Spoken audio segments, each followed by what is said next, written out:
Hi, everyone. This is Lauren Baker with Search Engine Journal. Welcome to today's Search Engine Journal show, brought to you by Paved and Wix. With me today, I have Rajeev Goel of PubMatic. How's it going, Rajeev? Good. I'm doing great. Good to be with you, Lauren. Yeah, it's really a pleasure to have you on. We've been, I think, on the Search Engine Journal show. Obviously, we do a lot about SEO and search engines, but we've been kind of mixing it up.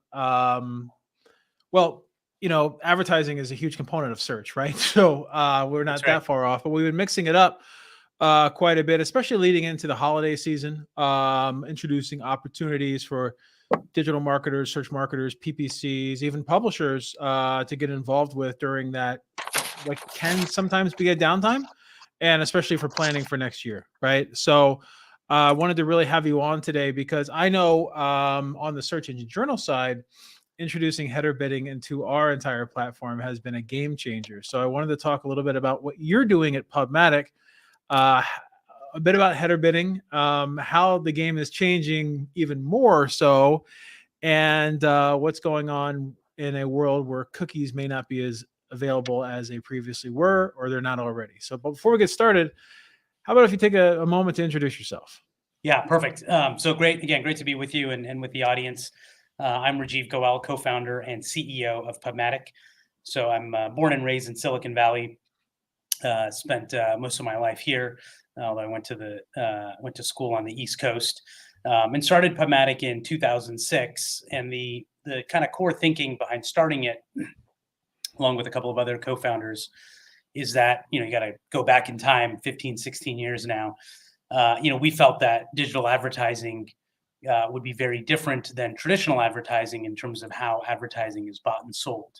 And there would need to be a lot of new technology created. And we were very interested in creating technology on behalf of publishers, content creators, or the sell side of the ecosystem. That is obviously creating content, distributing that content, and needs a profitable advertising business in order to reinvest back into that content. And so we felt that we could create, significant company focused on the technology needs of those sellers. And that's really how we got started. And it's been, 15, 16 amazing years. In fact, last week I was in New York. It was Ad Week, and had the pleasure of ringing the closing bell on the NASDAQ last week, to celebrate our IPO at the end of 2020. That's super cool. And I'm glad you had the chance to get that done in person. And then also, right. Ad Week was back, right? Yes. Yeah. So, first time in a couple of years. So it was a big one. Everybody was ready to get together. Very nice. Very nice. So, could you go over a little bit about basically what header bidding is, what PubMatic does, and why it's important for publishers at the end of the day to consider something like this? Yeah, sure. So, at our core, what we do is we help companies, typically large content creators or publishers like a News Corp or Future or eBay, sell ad space in a fraction of a second through programmatic or automated auctions, right? And at our scale, we're a global company. We process over 400 billion auctions on a daily basis. So obviously significant scale. And we've delivered billions of dollars of ad revenue back to our publisher customers over the years. And so header bidding came along maybe about 4 or 5 years ago. And it was a pretty important, I think, and seminal technology shift in the industry. And what header bidding did is it allowed publishers to work with multiple sell-side platforms or monetization platforms in terms of being able to run these auctions, these programmatic auctions, and sell their ad space. And I think this was really important because the dominant technology company in our industry, of course, is Google. And Right. Google owns the #1 ad server, which used to be DoubleClick for publishers. They've renamed it since then. And so publishers wanted to be able to monetize their inventory via the Google platform, but they also wanted to be able to work with transparent and independent technology companies like PubMatic, right? And one of the advantages that we bring to publishers is that we don't own any media, right? So we don't own websites, we don't own apps. And so we're totally unbiased When an ad dollar comes in, we're not deciding, okay, do we send it to a publisher or do we keep it for ourselves?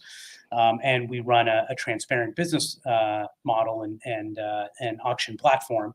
And so publishers wanted to be able to make their ad space available in these multiple platforms in order to increase their revenue. And so header bidding came along, and it's been promulgated by the Open Source Pre-Bid Foundation, and we're founding and board member there. So we think that's pretty important. And it's creating a lot of the open source technology that publishers can then use to implement header bidding, as you know, Lauren, as you mentioned, you're in the process of doing. And publishers have seen a lot of increase in revenue as a result of that. Yeah, and the one thing that's really interesting about header bidding too, and we actually introduced header bidding to SEJ probably about 3 or 4 years ago, and we've been growing. I think at first it was with a handful of networks, and then over time, we've been bringing more and more ad exchanges in. And one thing that we found was, so this is just my experience, is that if I don't have anything bidding against Google, they're going to basically pay me what they want to pay me, right? If Google wants to pay me 20 cents on the dollar and nothing is going to increase that price or force them to pay me more, they're going to pay me 20 cents on the dollar. But if I can bring in enough different programmatic ad exchanges to be bidding on that same exact spot, Google typically, it's almost like bid jamming was in PPC a long time ago. Like Google will raise that price, right? They'll raise it to 50 cents, 55 cents, 60 cents, because they want to get the spot to sell out that advertising, right? They're taking a little bit of a lower margin on that, but it's worth it for them in the long term. But you have to have all of those different components bidding to boost up that price. And what we found was we're a little bit hesitant at first to bring in a lot of different exchanges because we're like, oh, this one's net 90, this one's net 60, this one's paying by check, this one's paying by wire. What we typically found was the bulk of our revenue comes in from the same source that it used to. It's just a lot more. And then we have all these other things on the side as well. So I guess one big question I do have. By the way, your experience is you're not alone. So I've heard that from a lot of publishers. And that's why header bidding is now ubiquitous across the industry. Is more competition for your ad space leads to more revenue. And we think that's great for publishers, and that allows people like you to do what you're doing right now, right? Reinvest back into content that your consumers love. 100%. So, but then on the flip side, what was it 2 years ago that Safari dropped most third-party cookie tracking? I could be wrong. And then, that's about right. Yeah, and then there's been an expectation that Google will be doing the same, although they're kind of pushing that back. I wanted to get your opinion on, what do you see the future of header bidding being when third-party cookies eventually do go away? Yeah, so there's, I think, two different kind of evolutions happening here. One is around header bidding, and then one is, as you rightly point out, the evolution of cookies, and we can include in that Apple's IDFA, ID for advertising, right, which Apple phased out about a year or so ago.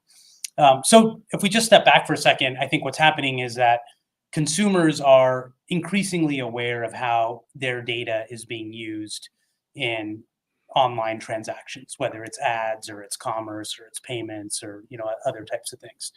And specifically as it relates to ads, as consumer awareness has grown, they want to have a say, and I think rightfully so, in what data of theirs is being used and how it's being used and who's using it.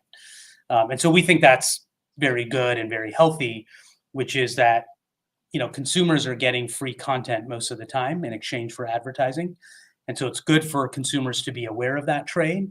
And then it's good for consumers to have controls to decide, who do they want to share what information with. And that's what you see in terms of a lot of the technology changes that are happening. It's also what you see in terms of a lot of the regulatory changes happening, like the GDPR, the General Data Protection Regulation in Europe. And then in the US, it's a lot more fragmented, but we have state by state, right? You and I are both here in California. We have the California Consumer Privacy Act and new variations of that coming. And there's another 10 or so states. So, the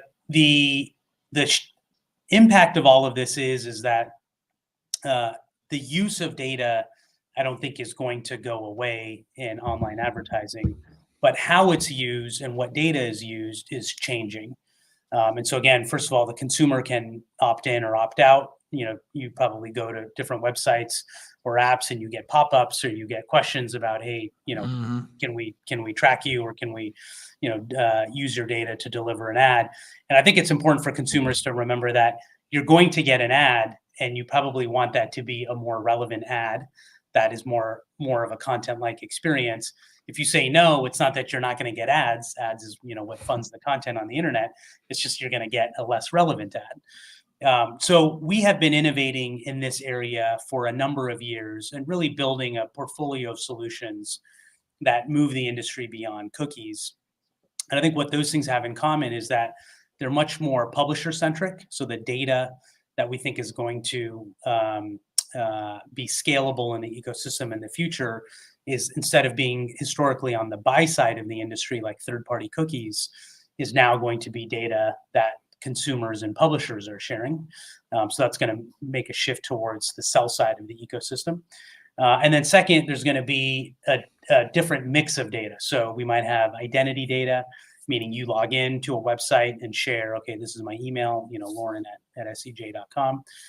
Or it might be first-party data. Okay, what kind of car are you shopping for? Is it a convertible? Is it an SUV? At what price point? It could be contextual data. So there's different types of data now that are going to come to the forefront. And so as a major sell-side platform, what we are focused on is innovating in these areas, giving consumers choice and creating a variety of different ways for buyers to deliver a relevant ad to the consumer.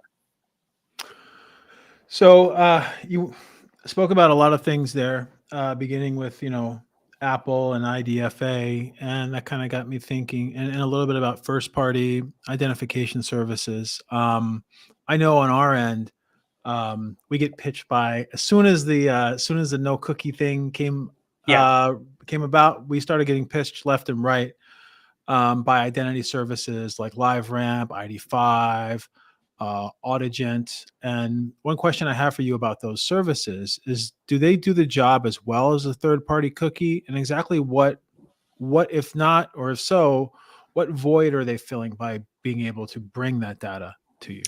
Yeah, in fact, I think those solutions, identity solutions, do a better job than the third-party cookie.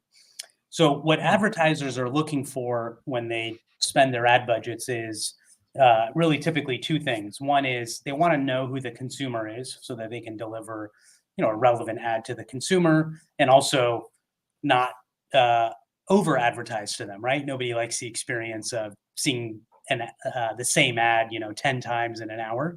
And obviously for the advertiser, that's a waste of money as well. And then the second thing the advertiser is looking for is great content to put their ad next to, right? They want to show up next to the right content that's going to reflect well on their brand, and maybe where the consumer is in a mindset to consider, whatever product or service the advertiser is advertising. And the challenge with third-party cookies is that it's an anonymized way, an approximated way of understanding who the user is. And so that leads to waste in terms of the ad budget or what the advertiser is able to deliver to the consumer. With these identity solutions like a LiveRamp or ID5 or others that you mentioned, we can know exactly who the consumer is, and the consumer can be in control of what data they share. And so that allows the advertiser to deliver a much more relevant ad. And that's better for the consumer because the consumer is going to see fewer ads when those ads are more relevant. And it's better for the publisher, whose content the consumer is consuming, because the publisher is going to generate more revenue when that ad is more relevant. So there's a lot of benefits for everybody involved. And that's, exactly the future that we're moving towards. And at PubMatic, one of the products that we've built and is a very fast-growing product for us is a product that we call Identity Hub.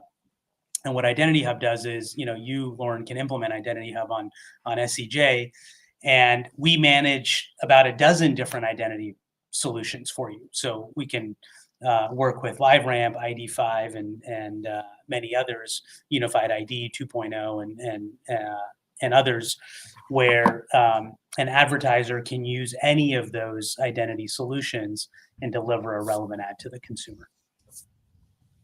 Interesting. And with third-party cookies eventually going away, do you feel that you're going to have, or we're going to have, more advertisers trying to broker a direct deal with a publisher to get more of that first-party data, or do you think there's going to be any changes on that end as well? Yeah, I think in the near term, we are seeing that there is a shift towards more direct deals. And, if we think about in programmatic, obviously we were talking about header bidding earlier, there's kind of two flavors of transactions. There's open market or open exchange, and then there's private marketplace deals. Mhm. And as the currency, right, of how to deliver a relevant ad, is shifting, we see a shift towards more private marketplace oriented deals. I think that's in part because the technology in the industry is evolving at a rapid rate.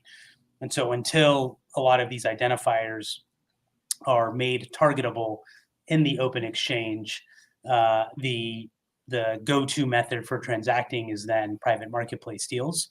But I think that will change over time. We're starting to see different demand side platforms pick up the ability to deliver ads in open exchange or open market RTB, real-time bidding, using these different IDs. And so I think that'll be a couple of year evolution. But in the near term, for sure, it's driving more of a focus on that direct sold private marketplace type of business. Got you. And another question I have before we get deeper into some news around open bidding and header bidding is that, in SEO and in content, there's been a lot of controversy about integrating AI technology into these processes. Um, in the world of SEO, a lot of AI is now utilized to put together things like content briefs to get an idea of like what's ranking, how it's ranking, and bring all of that together into one specific location that you can then have someone write around or something like that. Yeah. There's also a lot of usage of AI for this is emerging, but making original images, right? Because everyone tends to, or for years, everyone has tended to go to the same stock Right. imagery companies and use the same stock images over and over again. Now with AI, Yeah. you have the ability to make unique images in scale, right? Um, how can AI help with the future of programmatic advertising? Is Yeah. I there mean, a component there? I think there's a lot of different ways that AI can help. So it can certainly help on the content creation side, as you mentioned, right? So creating, I think, more visually appealing content experiences for Mhm. consumers. That can be, actual videos of content. I've seen, things where you can type in a set of words, describing what you want, and then that content can get created. I think on the advertising side, there's a number of applications of AI. For instance, there's a type of targeting called modeled cohorts, where instead of trying to target an individual user in order to make the technology more privacy safe, more consumer friendly, we can group uh, like consumers together and deliver targeted relevant ads to those groups of consumers. So that way we don't need to know anything specific about an individual, but instead we can say, okay, this group of consumers is interested in beach vacations or is interested in buying a new car, and then use that cohort, that modeled cohort, to drive a more effective ad. So those are, I think, just a couple of the scenarios or use cases around AI. At PubMatic, we use a lot of AI technology around improving the liquidity in our auction platform. So when we're auctioning, over 400 billion ads, over 1 trillion advertiser bids on a daily basis. So, huge volumes here. If we can get small incremental improvements, that can drive significantly more revenue to our publisher customers. So we're using AI to try to, determine how to create liquidity in the auction. We can also use it around ad quality and inventory quality. So how do we make sure that a given ad space is a good match for an advertiser, right? So for instance, let's say the advertiser is an alcohol advertiser. Well, we don't want that ad showing up next to, kids content, right? And so, using AI to help us solve that type of a problem, which at our scale, even a small amount of error can lead to millions of ads shown to the wrong consumer, which we absolutely, are focused on preventing. Excellent. That's really good to know. That's also a very responsible integration of AI. Yeah. So that's great.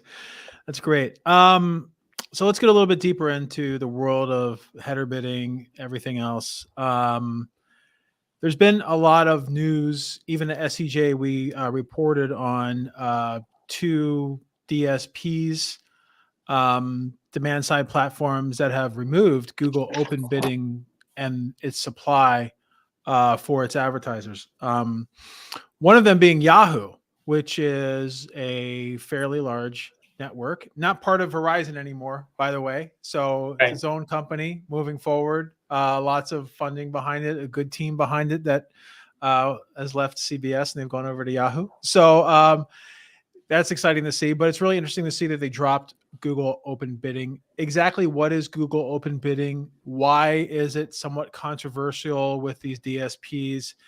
And what do you think about open bidding versus open path?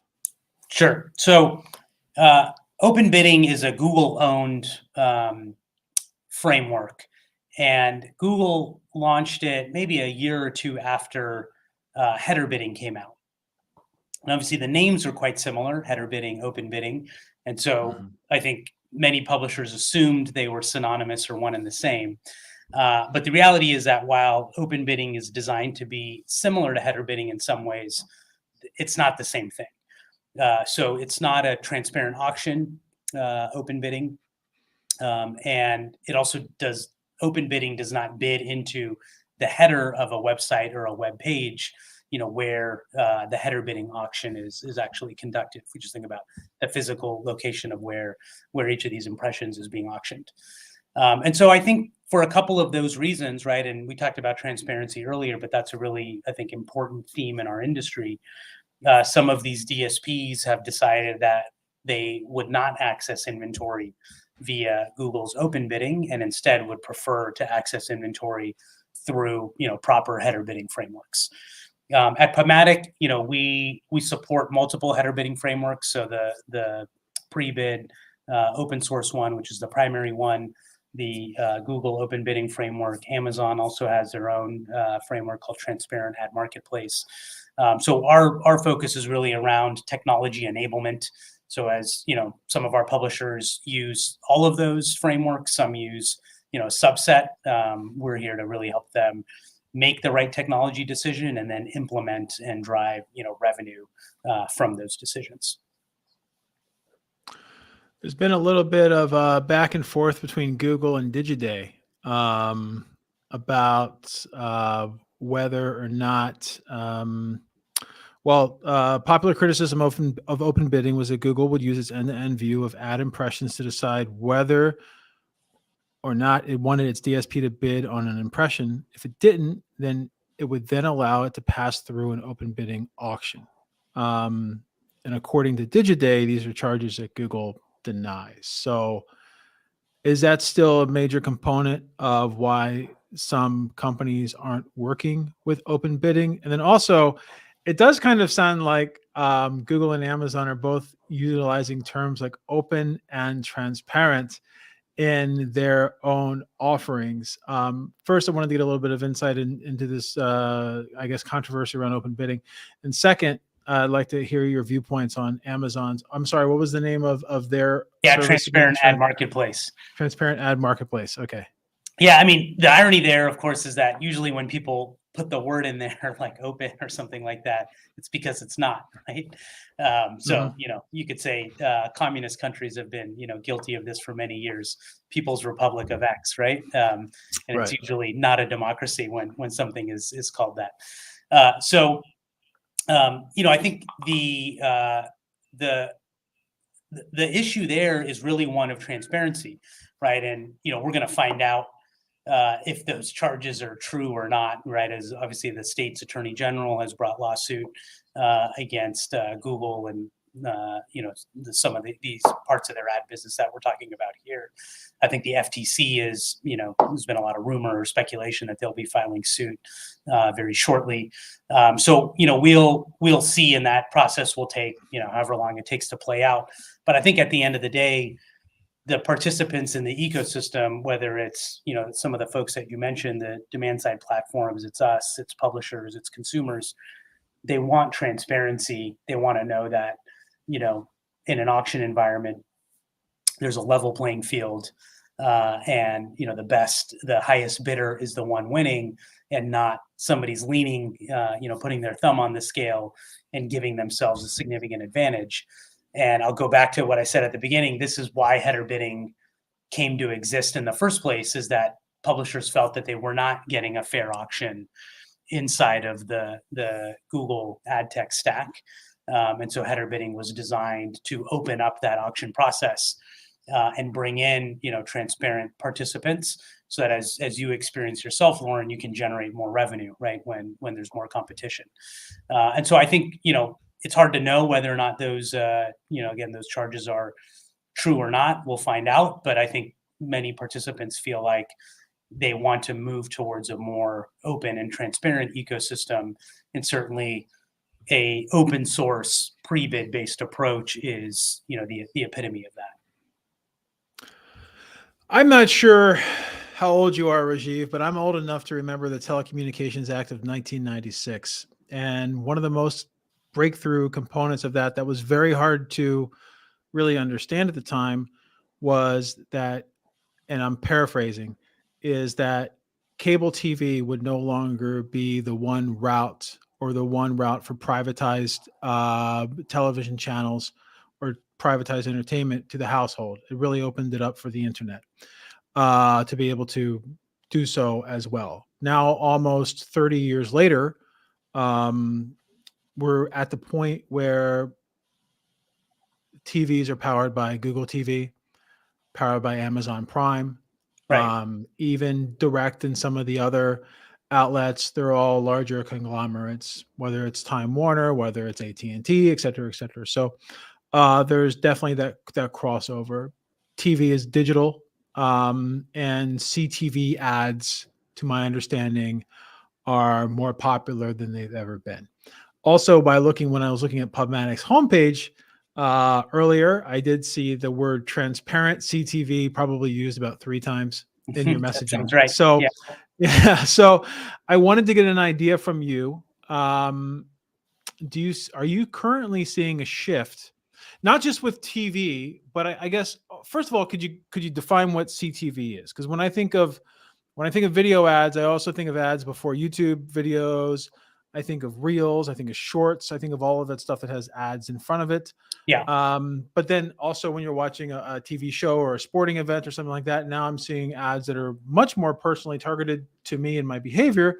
Yeah. When I'm watching on these platforms. So could you get into a little bit about what CTV is, what it isn't, and are you seeing a trend with advertisers moving their budgets away from online advertising and towards CTV, or just expanding budgets? Like, what are you seeing on that side? Sure. So there's, I think, 2 primary formats to keep in mind. One is around short form video, and that in the industry is often referred to as online video. So that, is what you mentioned, watching a TikTok video, you're watching a 2-minute sports highlight clip, and there may be a pre-roll ad and a mid-roll ad. And then we have more long form content. So think of like a 30-minute episode or a 2-hour movie. And that is referred to as CTV or OTT, over the top streaming. Now, one nuance around CTV is specifically on a connected TV device, right? So a 50-inch TV that you might have, hanging on your wall in your family room or in the office. A lot of that short form video, or a lot of that professional OTT, the long form content, can also be watched on mobile devices, right? So you might be watching it on a tablet or on a phone. And obviously we're sitting here in the US, but if you went out to Asia, many parts of Asia, a lot of that long form streaming content, people don't have, $500,000 TVs hanging on their walls. So they're watching it on a mobile phone, right? And so there's a lot of kind of definitional things in here, but there's, the ad format. Is it online video or is it streaming? And then is it on a connected TV device or some other digital device? But across all of that, what I would say is that there's a huge shift in consumer behavior that's driving where the ad dollar growth is. And the shift in consumer behavior is towards much more online video over the internet. And it's also towards connected TV and streaming. So the consumer, I think this year is the first year in both the US and the UK where the time spent on streaming is higher than it is on linear TV for consumers, right? And that's cord cutting, and it's all of the rest of it. Where the shift is obviously very real, and I think it was significantly accelerated by the COVID pandemic. Where everybody in your household is sitting and watching on their own screen, right? Rather than, probably Right. when I grew up, everybody's sitting on the couch and they're watching the same show, right? Whatever your mom or your dad decided. Even the neighbors would come over to watch it. Exactly. So this is a really exciting shift, just in terms of numbers to give the audience a sense. CTV and streaming is expected to be about a $45 billion industry in the next couple of years. Online video, so that short form video, and you mentioned TikTok, for instance, that's going to be significantly bigger at about $130 billion over the next 3 to 5 years. So that's about 4x the size of that streaming market. But all of it, again, is being driven by the fact that consumers are changing their habits and their behaviors in terms of what content they view. And then on the internet, obviously, we can deliver a more relevant ad and have better measurements. Interesting. Here are some additional numbers that I have in front of me right now. There's a 32% increase in global open programmatic ad spend in CTV from Q1 2021 to Q1 2022. That's global, right? And then right now, 92% of U.S. households are reachable via CTV open programmatic advertising, up 11% year over year. So that's a pretty high. 92% is really up. Pretty high penetration. Right? Exactly. Yeah. What type of targeting can be done via CTV? Is it all demographic based? Is remarketing a component of it? How does that typically work? And then also another question I have is some companies that I've worked with that have done CTV campaigns, we've noticed things like trends and branded searches, right? Someone will see the commercial. They don't necessarily go to the tracking URL. They just search their phone for the company or the commercial that they saw. Sometimes they just go directly to the site. So what are some ways to track the effectiveness of those campaigns as well? So how does it work from a targeting perspective? How does it work from a tracking perspective? Yeah, so I think one of the interesting things around CTV is that if you look at the ad load, right? So in an hour of content, what are the minutes of ads? On linear TV, right? So on your cable or if you're using an antenna, it's about 20 minutes per hour. In CTV, it's closer to 6 or 7 minutes. So it's about a third the ad load. And one of the drivers of that is that a more relevant ad can be delivered to the consumer in CTV. And so the CPMs can be significantly higher. And the result of those high CPMs is that whoever's producing that content, they can generate, a significant amount of revenue from a fewer volume of ads. So that's a great example of how a more relevant ad is great for everybody. It's good for the advertiser. Obviously, it's good for the consumer. They're watching fewer ads, but those ads are more relevant. So to your question about, targeting, there's a variety of different ways that targeting can be done. It can absolutely be done on a demographic basis. So looking at, let's say, the location of the user or the type of device that they're using. Okay, you can use Census Bureau data, for instance, right, to say, okay, they live in this zip code. And so statistically speaking, they're likely to have this income, this household composition, right, this level of education. We can look at the device and make the same inferences.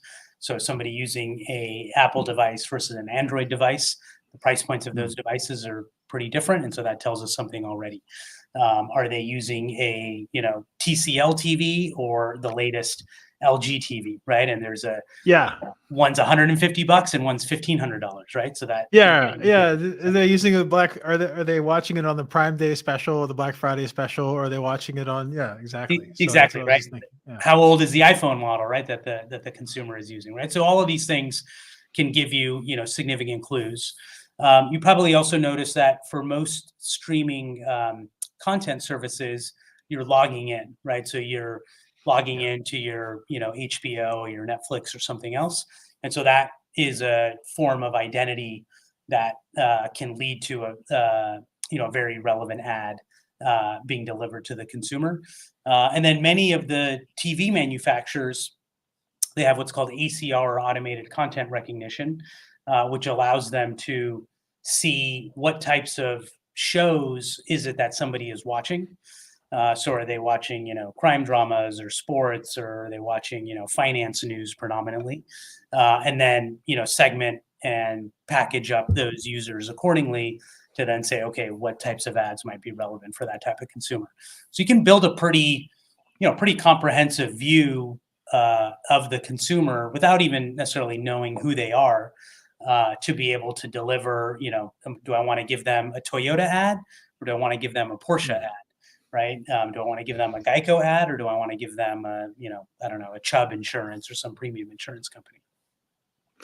What better way to expand the market than to start offering $250 55-inch TCR TVs on Amazon and everywhere else, right? There you go. I'm sure I never really thought about the amount of back-end data or back-end revenue the companies are making by the data that they're putting out there. So it's quite an interesting vehicle to expand the market on that end.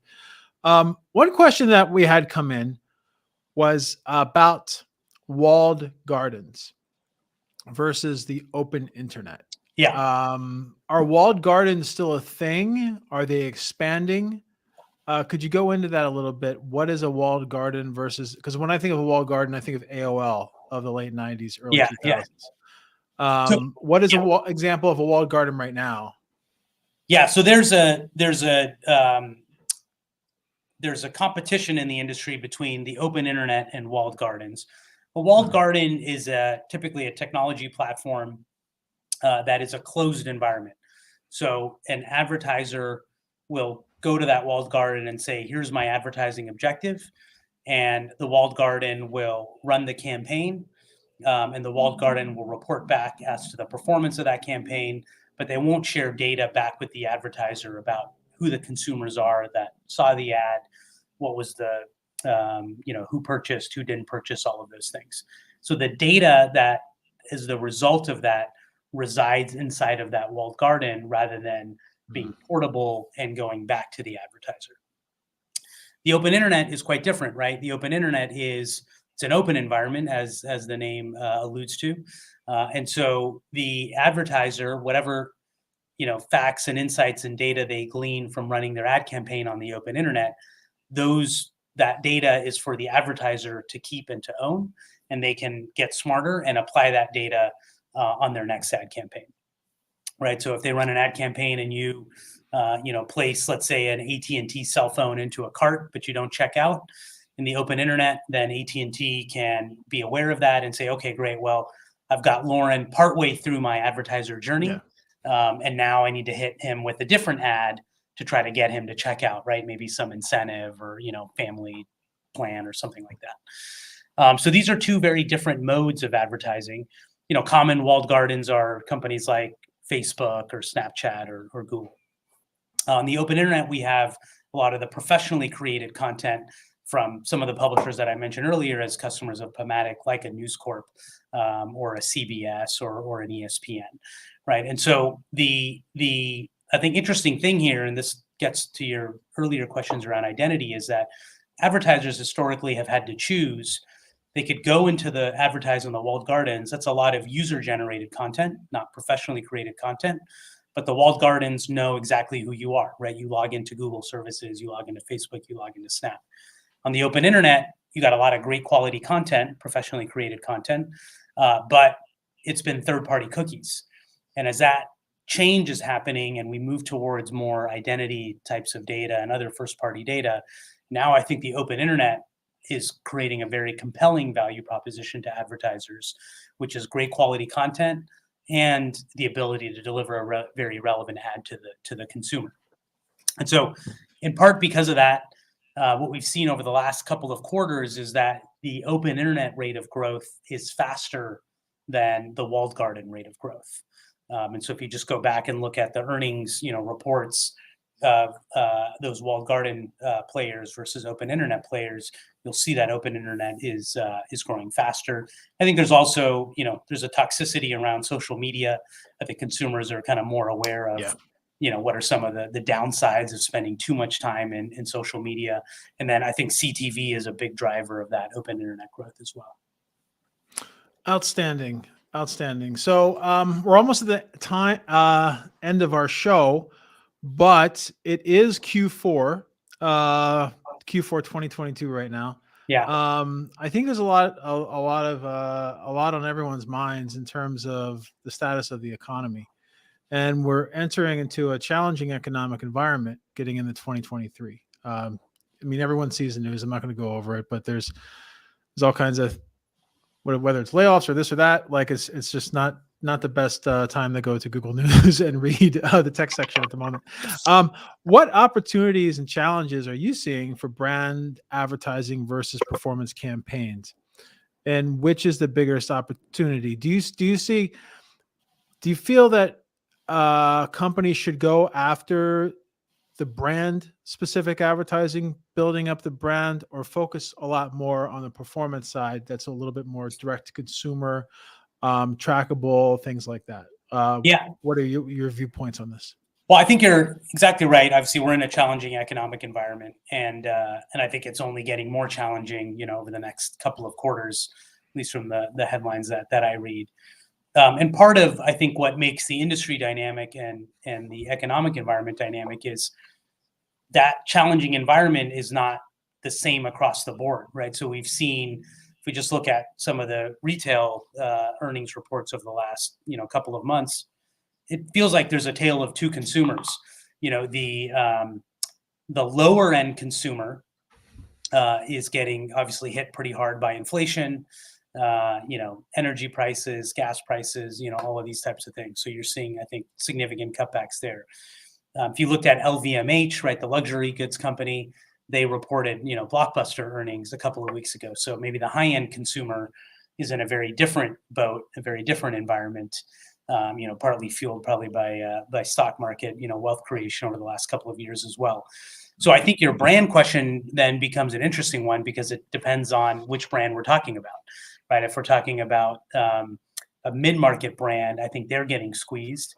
If we think about the low end, like a Dollar Tree, Dollar General, they're, I think, gaining share because they present a savings value proposition to the consumer. And then if we go to the very high end, they're also growing at a very nice rate. So I think there's, some areas where there is great brand opportunity. On the performance side, I think performance seems to always be a winner in a good environment and in a bad environment, right? And then the reason there is very simple, is just the performance advertiser is very ROI focused. They're willing to spend up until, their break even marginal profitability. And then that's when they stop. And so as long as, there's incremental sales to be had and incremental profitability to be driven, they're open for business when it comes to advertising. And so what we've really focused on at PubMatic is having a broad portfolio where we have tens of thousands of advertisers that are advertising on our platform across, wide variety of different verticals on a geographically diverse basis. We have a lot of content verticals on our platform on the publisher side. And so we find that having this diversity of content and advertisers and, geographies really creates a balanced business. And that's, I think, one of the ways that we've been able to grow at roughly twice the rate of the market over the last couple of years and really grow our market share. Really interesting. So it does matter the specific industry someone's in, who their customer base is. You discussing, is it LVHM? LVMH. They own like Louis Vuitton and a bunch of different luxury brands, right? That kind of got me thinking about like, so it's Kering. I had to look it up. Kering is the parent company of Gucci, right? Right. So you can tell that you're in a very different economic environment when the parent company of Gucci decides to produce a film about the company and have the current have the founder's wife play one of the lead roles in the film, and have all the models in leading roles as well. So that really, it's really hard to gauge things from an economic standpoint when you have that going on. Plus, at the same time, you have Dollar Tree going from $1 to $1.25. Exactly. It's two very, very different parallel universes, but making sure that we're hitting both of them ways that make a lot of sense for those consumers and for those markets.